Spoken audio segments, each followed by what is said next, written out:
Isang mapagpalang araw po sa ating lahat and welcome po to our daily devotion.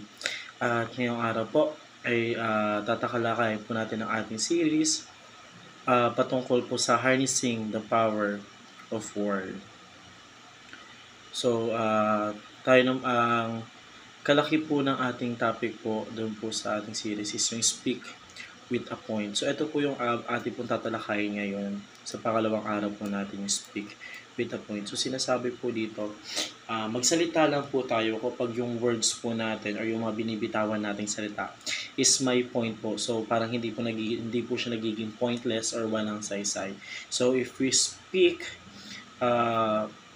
with point, papakinggan po tayo ng mga tao po or papakinggan po tayo ng iba po. So, we need to speak with a point po.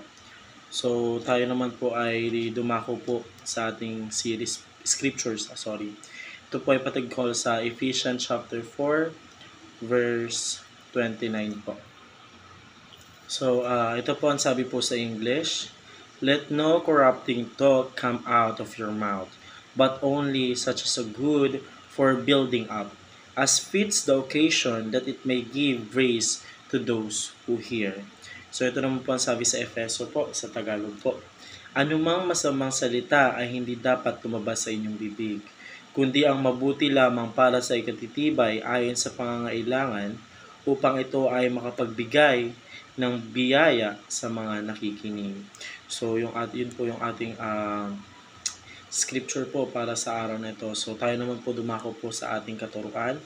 Una po, talking pointlessly is just air pollution. So, yun nga po yung sabi ko kanina. So, kapag tayo po ay salita ng salita or dada ng dada sa isang, sabihin natin sa isang occasion or event, na wala naman pong katuturan. So, parang ang dating po is pointless lang po. So, parang walang meaning po lahat yung lumalabas sa ating bibig po. At hindi naman, kumbaga, yung iba po, puro pa is bad words. So, yung mga tagapakinig po natin is mawawalan po sila ng interest upang makinig po sa mga binabanggit po natin. Kasi nga po, yung mga binabanggit po natin is pointless po or wala po siyang katuturan or wala pong makukuhang pulot na aral. So, sabi rin po dito, para lang daw po siyang air pollution. Kung ang sabi po natin air pollution, ito po ay nakakasira po sa kalikasan natin. So, parang yung pag sinabi natin, pag pointless po yung sinabi nating words, kumbaga nagkakaroon din yan ng impact sa mga tagapakinig natin or may epekto yan na sabihin natin, yun yung effect, nawawalan sila ng interest upang makinig sa mga sinasabi natin. So, pangalawang katuruan naman po, talking must have a purpose.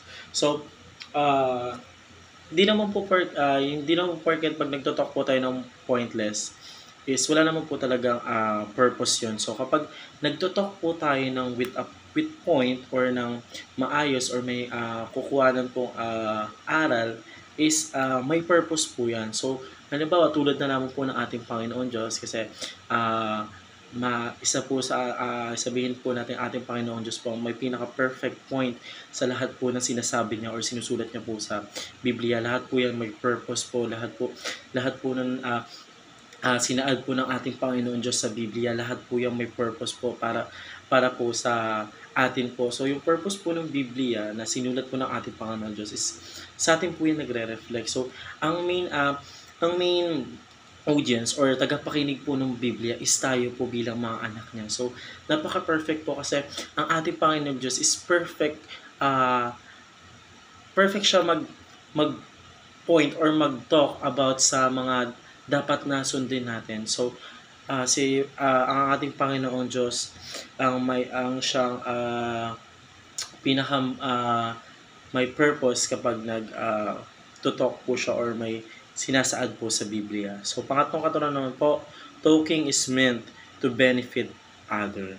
So, kapag yung iba daw po nagsasalita is nakakapag-benefit po siya sa iba po. So, halimbawa po ang mga pastors po natin, kapag sila po is nagtutok then about po sa ating Panginoon Diyos, kung how we need to salvation, kung paano tayo maliligtas, nagbe-benefit yan sa others. So, halimbawa ako tagapakinig, din si pastor nagsasalita, nakikinig ako sa lahat ng sinasabi ng pastor. So, kapag pinapakinggan ko si pastor, kapag nagto-talk, nagbe-benefit sa akin yun kasi may natutunan ako or may napapala ako dun sa talk ni pastor kasi, ah, halimbawa, ako, sinners ako dati. Now, alam ko na pala, hindi pala ako sinners. Ang tawag ko pala dapat sa akin is righteousness man, pero nagkakasala pa rin. So, yun po yung perfect na tawag po sa atin. So, tayo naman po dumako po sa application po. Una po, speak only when you have a point. So, magsalita lang daw po tayo kapag may point po tayo. Kapag alam po natin sa sarili po natin na yung sinasabi po natin minsan is walang point. We need to stop po or we need to be silent po kasi para makapag-focus po tayo dun sa nagsasalita na may point po yung sinasabi. So, pangalawang application din po, speak what is helpful. So, magsalita lang po tayo kung ano po yung pwede pong maitulong po natin. Ano ba po sa ating komunidad po, kailangan po nila ng tagapagsalita kung ano po yung makakatulong. So, kapag alam po natin sa sarili natin or proud po tayo na nakakapagsalita po tayo ng bibigay din po tayo may idea is kailangan natin mag-speak para matulungan o yung komunidad po natin. So, pangatong po application, speak to build others up. So, kapag tayo ay nakakapag-speak or nakakapag-motivate ng others, nag-reflect yun sa atin to build others or to build up. So, kapag may nag-i-speak din, it helps din to build up kung ano ang character natin. So, yun naman po para sa araw na ito. Maraming salamat po sa pakikinig and see you po bukas para po sa ating daily devotion.